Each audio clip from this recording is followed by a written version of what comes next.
Hi everyone, Jon Mitchell here, Mayor of New Bedford, and this is another installment of the Mayor's Weekly Update. So all the updates this week have to do with COVID, which is what we're all talking about anyway. So first thing to know is that cases here in New Bedford are going down as they are around the country. At the beginning of January, we hit some 263 cases on January 4th. That was our peak.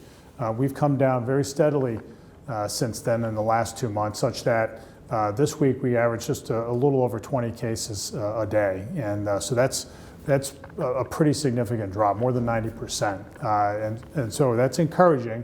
We still need to keep our masks on. We still need to social distance. We need to just stick with those habits for a while still, even as things open up. The decline in cases has allowed for the opening up of different things. Restaurants are at full capacity now. Gyms are open again, as well as stores. So that's all to the good, and that'll help our economy. The lower cases have also allowed us to do a couple of other things.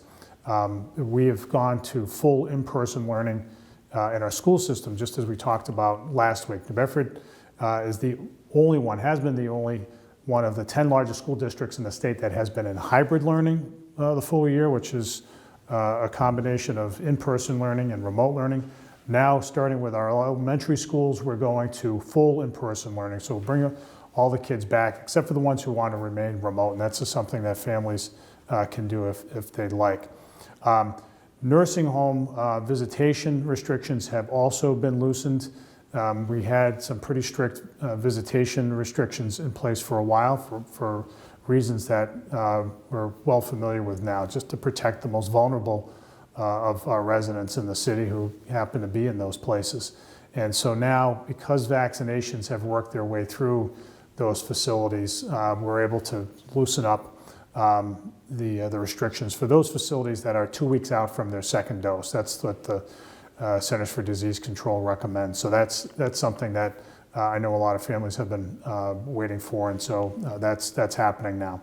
And then finally, with respect to vaccinations, there's a lot of vaccination going on, although not nearly as much as we'd like. The challenge still is one of supply. So we're chipping away at it, given what we get here in the city, which is pretty limited. What we can tell you is if you are in one of those eligible groups over the age of 65 or someone with certain health conditions, you could continue to go to the state website and sign up for the mass for an appointment at the mass vaccination site at the Circuit City location in North Dartmouth or through your healthcare provider. They have vaccines as well, or at one of the pharmacies in the city or region that is also vaccinating folks. We, the city, get 400 doses a week. Again, not nearly enough. We've taken those doses primarily and brought them primarily to senior living facilities around the city so we can get more seniors vaccinated. And we're getting our way now through the second shots at a lot of those places. If you are, or if you have a family member who is a homebound senior or a senior that doesn't have access to a computer, we want to make sure that you are getting vaccinated. And so what I would ask for you to do is to call the Council on Aging. So it's the number on the screen. And let them know that you need a vaccine and that you can't get to one of the centers or you can't sign up because you don't have a computer. We recommend if you have a family member who has a computer, they can help you do that or can bring you over to one of those sites. That's the fastest way to do it still. But if that doesn't work out for you, then go ahead and call the Council on Aging, and they will get you on the list to get vaccinated one way or the other. We'll figure it out with you because we want to make sure that you're safe. With all that, this has been the Mayor's Weekly Update. We'll see you next week.